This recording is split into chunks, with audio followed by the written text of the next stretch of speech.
Thank you very much, Collie. After an introduction like that, I had better make sense here. And thank you all very much, friends and colleagues. Good morning. Um, Let me begin by thanking Dr. Ibrahim Assal, CEO of Trust Africa, Mr. Bekinkosi Moyo, CEO of the Center on African Philanthropy and Social Investment, and the chair of this sixth APC organizing committee, and our host, Professor Ali Auni from the American University in Cairo, and all of those who have made this conference worthwhile for every one of us, and for the very many years that this conference has gone on and has been very successful. Thank you very much for the kind invitation to participate in this sixth Africa Philanthropy Conference and to make these remarks on the theme of the conference, which is sustainable financing for development in the majority world. The question before us is both simple and profound. Can we redesign the financial future in a way that serves not a privileged few, but the vast majority of humanity?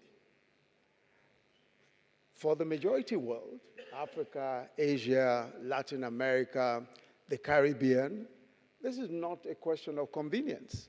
It is a matter of survival, it's a matter of sovereignty and justice. But let me frame the context again, as I'm sure this has been done frequently in the past few days. Across Africa and much of the majority world, we face a perfect storm of challenges. A population that is youthful and fast-growing, demanding jobs, opportunity, and dignity. And there is a climate crisis that we are the least responsible for, but which is displacing communities, destroying crops, shrinking GDPs, and driving people from their homes. Africa is the fastest warming continent and the least prepared for the devastation of extreme climate events.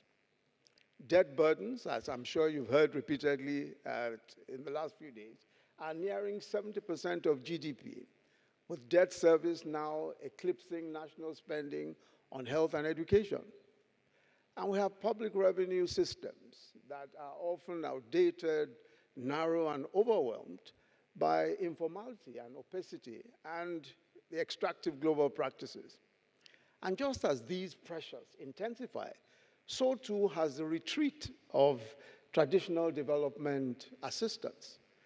The United States, of course, has withdrawn from or defunded key multilateral institutions, UNESCO, WHO, and now the dismantling of USAID. The UK has slashed development aid to Africa by as much as 40%. And many EU countries are cutting back in various proportions as well.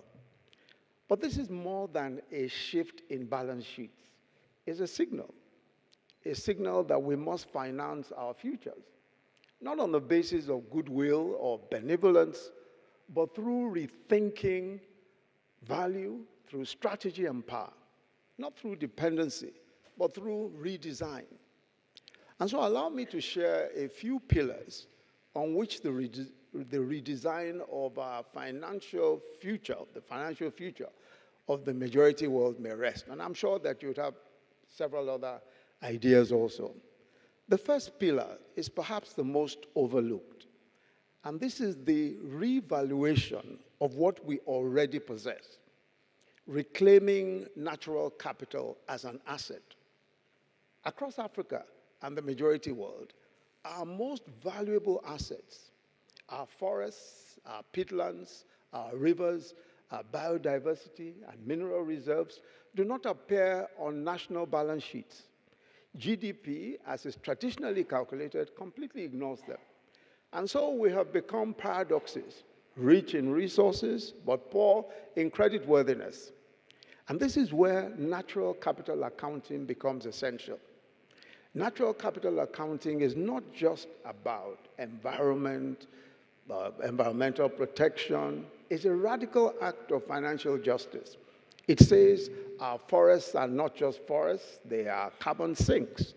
Our mangroves are not just habitats, they are actually storm buffers.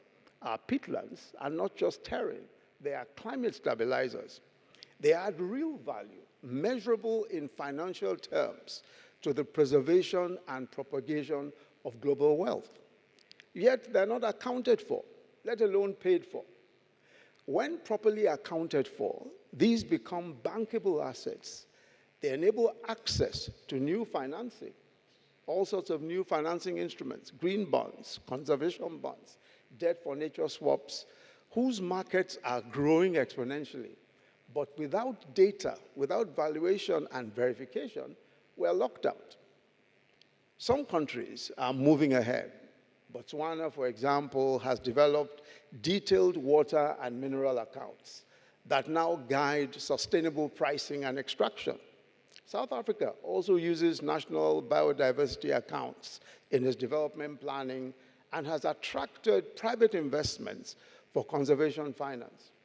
Liberia and Uganda are also piloting wetland and forest valuations with support from WAVES and UN partners. This is not a luxury, it's a necessity, because without natural capital accounting, our natural wealth remains invisible. But with it, we can actually unlock sustainable financing, not by extracting nature, but by valuing and preserving it. The second pillar is how to pay for reversing energy poverty. How do we pay for reversing energy poverty? Africa has the world's largest untapped renewable energy potential, both in absolute and relative terms. Africa's renewable potential is 50x the global anticipated electricity demand in 2040. So we have much more than is required, even for the entire world.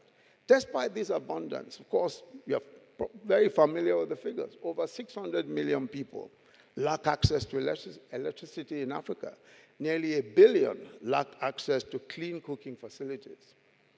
And where it is available, electricity prices in many African countries are far too high and are often at par, sometimes above various upper middle income countries. So there is a massive problem of energy poverty, which means development and personal well-being are jeopardized.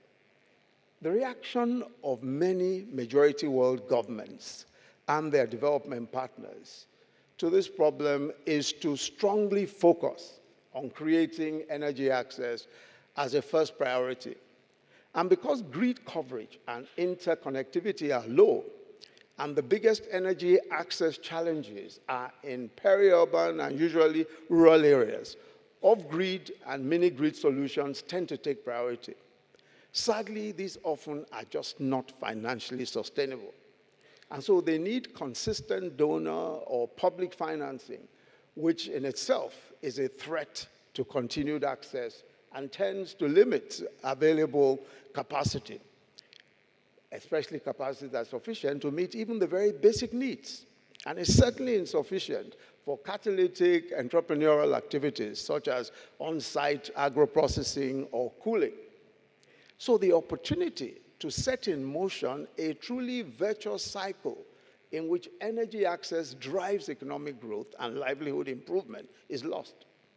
At first glance, the fact of a lack of energy access to large rural populations in a situation of abundant renewable energy potential may be confusing.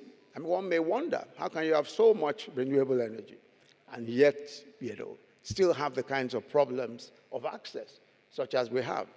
Yet, it's important to realize that globally, universal energy access tends to be achieved through cross-subsidies. And that's really the reality. Nobody gets global access without cross-subsidies of one kind or the other, whether you're rich or poor. Now, these work out differently in different settings. But one approach is to use the profits from serving the urban and industrial customers to fund grid expansion or to cover marginal costs of grid solutions in order to have enough to serve more remote customers. Energy-poor customers in many African countries represent a real need for energy, but not a bankable demand. So they are both insufficiently aggregated and often will not be able to afford the fully loaded costs of their energy. So given the high capex for investments in energy generation and the economies of scale in many projects, investors in these projects need to see secure offtake. They simply need to see how offtake will be funded. Where are we going to get our money from? The most predictable and most financially viable approach to this is to secure anchor industrial demand from newly established energy-hungry industrial activity. In other words, find industries that use a lot of energy and use the excess capacity for rural customers, who would, of course, not have been able to pay the fully loaded cost of power. And there are opportunities everywhere. The world needs to green everything. Everything that it consumes, the world needs to green everything that it consumes and remove carbon at a very large scale. So energy-hungry industries are looking for large-scale renewable energy access. Ideally, such energy-hungry industries want to be close to relevant primary materials and markets and other relevant production factors. For example, they want to be close to where they can find labor and land. In fact, it is exactly those energy-intense processes that will make investments in renewable energy bankable, which in turn can drive increased energy access, either through larger scale generation on the backbone of industrial demand or through cross-subsidizing dedicated off-grid and mini-grid solutions. Also, location decisions when developing green industrialization need to take into account that we are moving from a world where energy in the form of hydrocarbon was easy and cheap to transport, to one where renewable energy is simply not easy to transport renewable energy. So it calls for locating energy-hungry industries and their processes close to the actual sources of renewable energy to produce low embedded emission products for global consumption. And that's by linking renewable energy supply directly to large-scale energy-hungry industries. Now, those energy-hungry industries, of course, can then serve as anchors. But let me be specific. There are three categories of industries that offer particular promise. The first are industries where production can be located anywhere, and energy cost is the deciding factor. So, for example, green data centers, for instance, don't need to be located in New York or Frankfurt. They can be located wherever renewable energy power is abundant and cheap. Microsoft, for example, has a planned 1 gigawatt geothermal-powered data center in Kenya. And that's, a good case in point.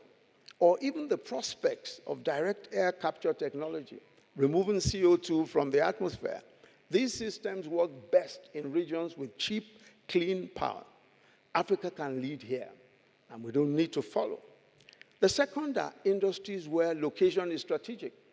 Africa's maritime and aviation geography makes it ideal for producing green fuels, ammonia, hydrogen, methanol, for global shipping and aviation routes. Likewise, producing green fertilizer domestically aligns with all of Africa's food security goals while reducing import bills and boosting employment. The third is industries where we already have the minerals. Africa holds over 40% of global cobalt reserves, 30% of bauxite, and vast deposits of lithium, iron ore, and copper. Yet we export raw materials and import the value-added products at a premium. Why? Because we lack the energy infrastructure and financing models to process locally. But if we power smelters, refineries, and manufacturing facilities with renewable energy, then we cut emissions, we keep value on the continent, and we can actually position ourselves as exporters of green solutions, not just raw inputs. This is how we move, in my view, from climate victimhood to climate leadership. But anchor demand is not a silver bullet. We must also fix enabling conditions. We must fix regulations, skills development, logistics, and of course the cost of capital. We need de-risking tools. We need guarantees, blended finance, and long-term purchase agreements to catalyze investments at scale. We must also fight for fair market access, and that fair market access is so crucial. For example, the EU's Carbon Border Adjustment Mechanisms, CBAM, if poorly implemented, risk penalizing African exports, even if our exports are greener than European ones. The problem with the CBAM is that it does not penalize the use of carbon-intensive energy sources for production, which is 70% of the carbon content. So for example, if you as an industry use coal fire, which of course, as you know, is carbon intensive, to convert bauxite to aluminum, you are not penalized. So this disincentivizes green production options. And Africa's comparative advantage also is disincentivized because we can be the first truly green industrial civilization. We can actually manufacture green and cheaper than anywhere else in the world. The third pillar is global, and it speaks to equity and voice. It's the necessity for reforming the global financial architecture. And it may sound almost utopian, but it is absolutely necessary. The financial system that we operate today was not built for or with the participation of the majority world. That system is the one that now governs everything, from development lending to climate finance. But it does so without adequately representing the 6 billion people living outside the G7. And let's take a look. Africa, with over 1.5 billion people, holds just 7% of voting power in the IMF. Cost of capital in Africa is high. African governments pay 5 times as much interest in the bond market as they would if multilateral development banks were adequately capitalized. Those seeking investments for private projects face high costs of capital and unhealthily short tenors driven by both real and perceived risk factors. The allocation of special drawing rights in 2021, for example, sent 5% to Africa and over 40% to the wealthiest countries. This was the post-COVID situation. Thirdly, climate finance also remains unmet. And when funds do flow, they often come as loans, not grants, and in ways that bypass national systems. Many of these issues have been identified in the Bridgetown Initiative and the Capital Adequacy Framework, amongst others. And suggestions for reform have been made repeatedly.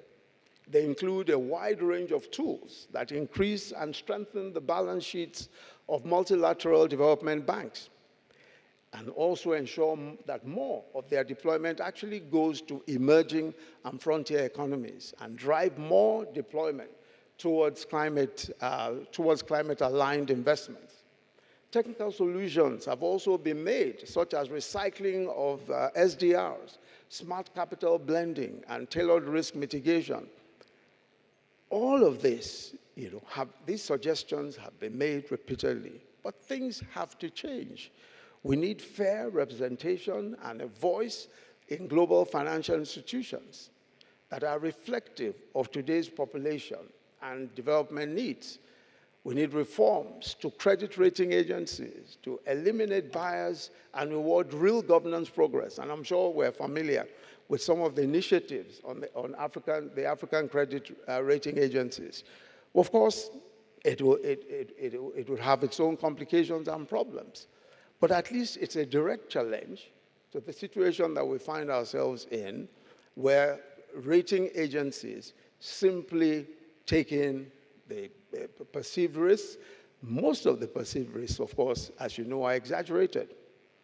A new global climate finance mechanism that includes rechanneling of SDRs, scaling loss and damage finance, and expanding concessional funding is also required.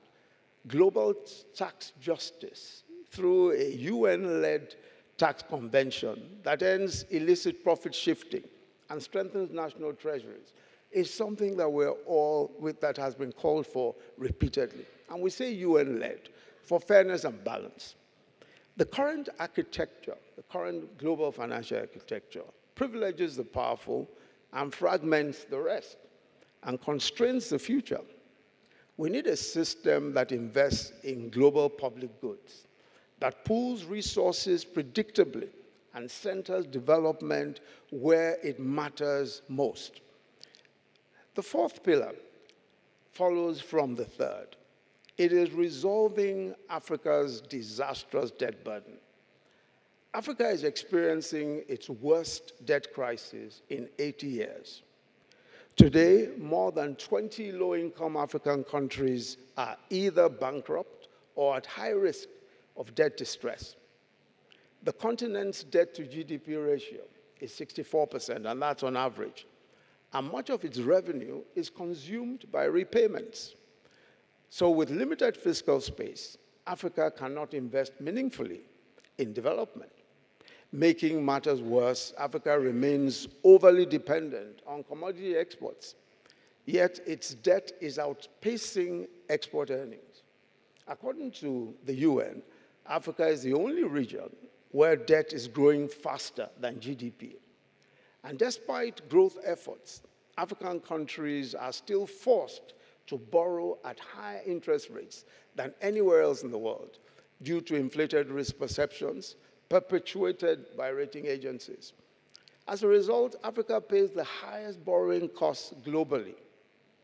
Over the past 15 years, Africa's interest payments have more than doubled, the steepest increase in the world. And as we know, the net capital flows from public and private creditors, excluding multilateral creditors, to developing countries were negative in 2022 to 2023. It took a deep dive in 2022, and of course, it became worse in 2023. So we paid more to the creditors than we received in new inflows from debt issuance or from new loans.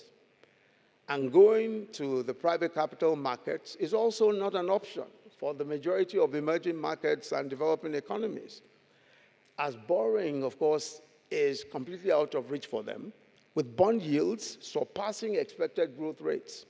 Nigeria and Ethiopia, of course, for instance, have bond yields over 15%.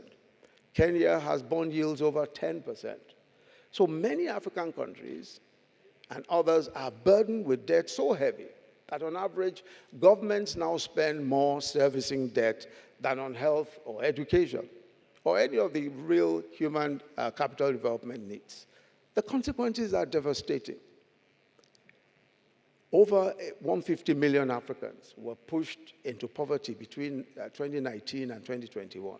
And of course, we are familiar with some of the actual figures. And a lot of this was due to health expenses alone. Africa loses over 2.4 trillion annually in productivity due to illness. Yet health budgets are being cut to service debt.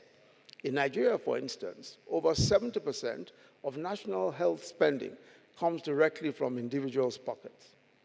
Meanwhile, around half of government revenue goes to debt servicing. This is the reality across many African countries, trapped in a cycle that perpetuates poverty and stifles development. With Africa's population expected to rise from 1.5 billion to 2.5 billion by 2050, the urgency cannot be overstated. The current debt relief solutions are hardly fit for purpose. The common debt framework, for example, adopts a case-by-case model, and this has simply not worked efficiently. Negotiations have proved to be too lengthy and cumbersome, and there are few incentives for private creditors to participate and ultimately deliver very little actual relief. But happily, there are many new ideas and initiatives around workable solutions. In February 2025, former African heads of state and leaders launched the African Leaders Debt Relief Initiative. And this is one of those initiatives that I think need to be considered. In Cape Town, the ALDRI, the short form for the African Leaders Debt Relief Initiative, called for an urgent and coordinated action and proposed a two-pronged approach to debt relief. The first is comprehensive debt restructuring for highly indebted countries based on a predictable, fair, and inclusive process involving all creditors with comparability of treatment where participation is based on the external debt sustainability analysis by the IMF, the DSA of the IMF and World Bank. The second prong is reducing the cost of capital through credit enhancements from multilateral institutions and debt suspension mechanisms to create some fiscal space for climate and development investments. Now, as part of a more standardized process, that initiative also believes that we should also think of some sort of debt moratorium or debt standstill that applies once a country enters into a debt restructuring process. There ought to be a moratorium. There ought to be a standstill. Now, this would provide an incentive to speed up the process. When you have a debt moratorium, when you have a debt standstill, everybody is interested, especially creditors, are interested in speeding up the process. At the moment, the common debt framework does not allow a situation of a debt standstill or moratorium while negotiations are going on. So negotiations can go on forever. And this is especially so from the private sector side.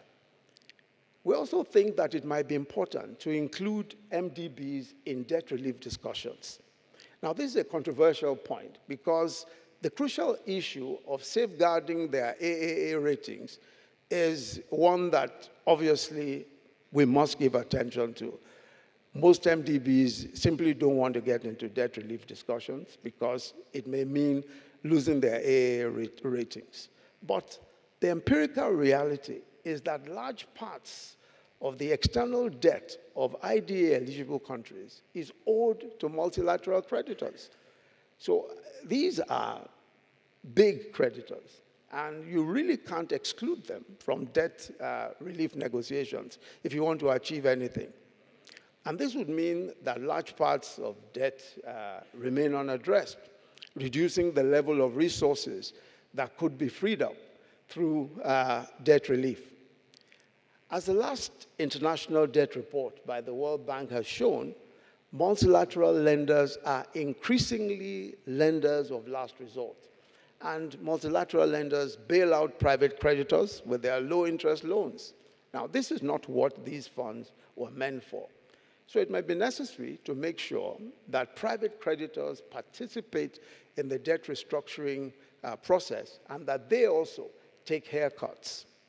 The fifth pillar is domestic resource mobilization, the ability to raise, to manage, and retain our own revenues equitably and transparently. I'll just highlight very quickly Nigeria's recent progress in debt relief mobilization in DRMs.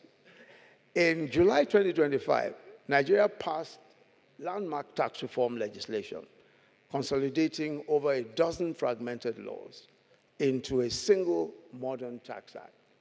So expanding the tax base to include digital assets, FX gains, these are gains made from differentials in foreign exchange markets between the official market and parallel markets, and platform transactions.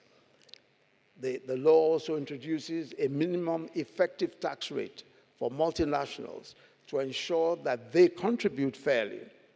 So there's also streamlining compliance through e-invoicing and VAT digitization, creating a development levy also to simplify sectoral taxation and improve predictability. And this, I think, is bold, necessary, and commendable. But Nigeria is not alone. Rwanda now finances over 58% of its national budget from domestic resources through tourism, levies, excise duties, and targeted VAT. Across the continent, the African Tax Administration Forum is also doubling exchange of information requests and enforcing mutual transparency standards. So regional simulations also by the AFDB and OECD are helping countries identify untapped sources of revenue and fairer policy tools. So modern tax policy is not just about extracting more. It's about, first of all, widening the base, and it's about extracting fairly. It's about taxing wealth, not just wages. And of course, digitally, taxing digitally, transparently, and justly. And finally, we come to perhaps the most galling issue of all, illicit financial flows. Curbing illicit financial flows. Africa loses between 50 billion to 88 billion every year to illicit flows. And of course, this is far more than it receives, even in ODAs. Funds hidden in offshore accounts, profits shifted to low-tax jurisdictions, trade misinvoicing, shell companies, anonymous trusts. The loss is not just fiscal, it's moral.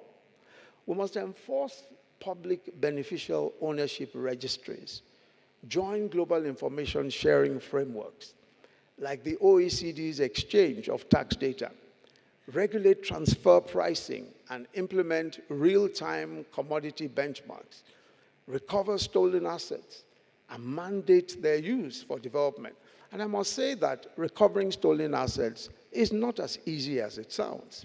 One would have thought that it should be easy enough where you discover stolen assets from your country in another country, and you just want to reclaim it. And there are all sorts of regulations and laws and obstacles to recovering stolen assets. So sometimes it could actually take years to recover those assets. So a lot of the countries that claim to want transparency, and a lot of institutions that claim to want transparency, are actually very unwilling to release stolen assets, because obviously stolen assets benefit those financial institutions in those various countries.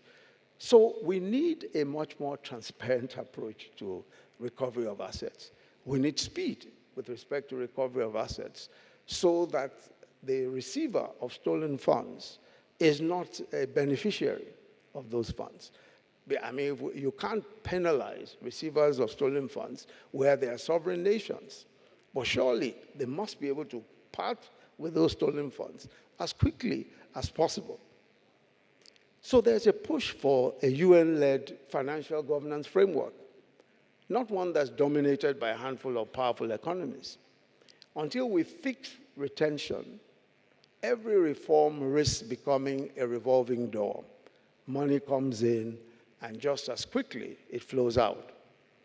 The sixth and last pillar is still on the subject of domestic resource mobilization. It's the role of African philanthropy.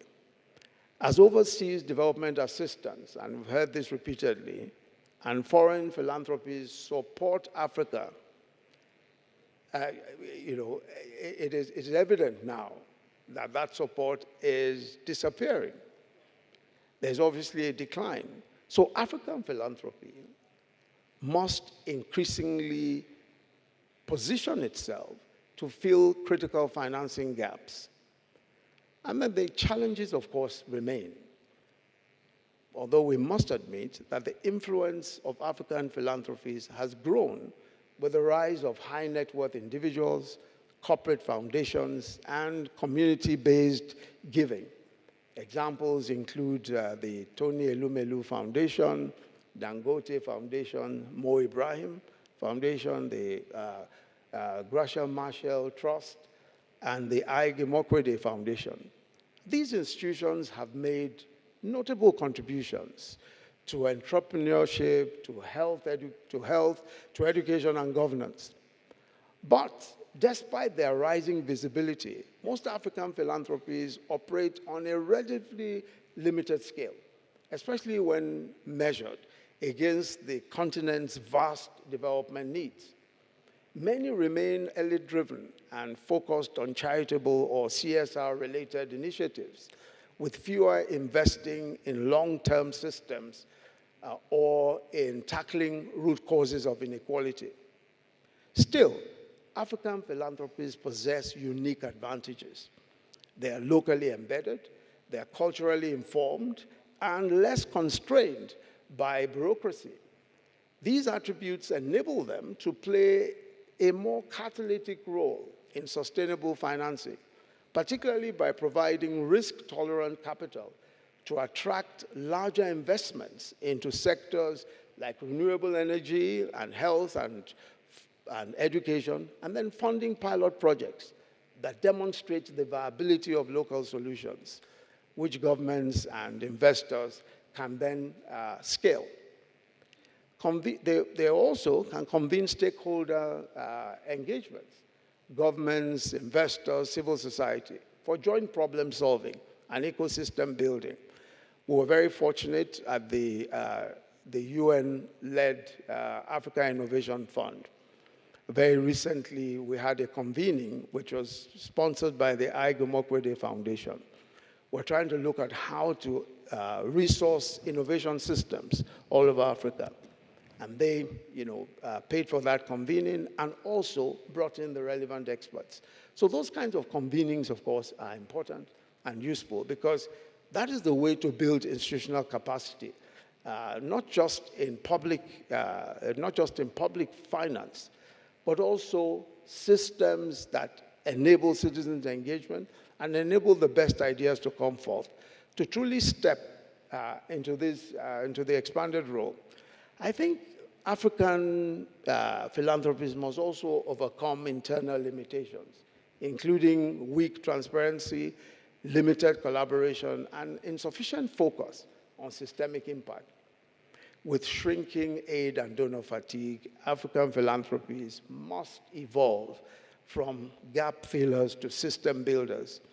Though their financial firepower may be much less than the global donors or multilaterals, their local legitimacy and strategic flexibility and convening power can unlock new pathways to sustainable finance and drive Africa-led development at scale. So let me conclude by saying that the majority world is not poor. It is underfinanced, it's underrepresented, and underestimated. But this century belongs to us. If we choose to claim it, let us redesign how we value our assets, how we structure our industries, how we participate globally, and how we mobilize resources domestically, and how we close the back doors of financial theft. Because sustainable finance is not a question of charity. It's a question of justice. It's a question of strategy and a question of courage. Let us fight smartly for a new global financial architecture. And let's finance our own future, not by default, but by design. Thank you very much. Your Excellency, thank you so much. I'm going to ask you for a photo opportunity with our co-conveners, Your Excellency, if I could, yes, please, Your Excellency, if I could please ask for a proper round of applause.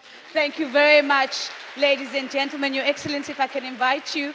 I'm going to invite our co-convening partners to please join His Excellency on stage. Please, Mr. Saul, Ibrima Briggs, Professor Moyo, Alice, Dr. Tenga, Stigmata, if you're here with us, please. Evans, Professor Maurice, we'd love to have you. Please join us. Of course, Madame Kumba Toure, if you're with us, might I quickly invite you to the center of stage for a photo opportunity. Thank you very much.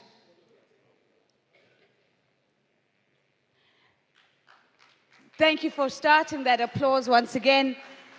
And of course, as they all come up, as a student of development finance, I feel like once again I was taken back to the lecture hall and reminded about this financial architecture, this international financial architecture that we've been speaking about How do we influence it from an external perspective, but what are the things within our control as well? What an excellent, excellent masterclass.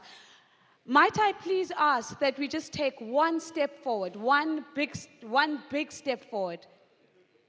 One big step forward. Thank you very, very much. And might I ask for big smiles? That was a great masterclass. Thank you. Fabulous.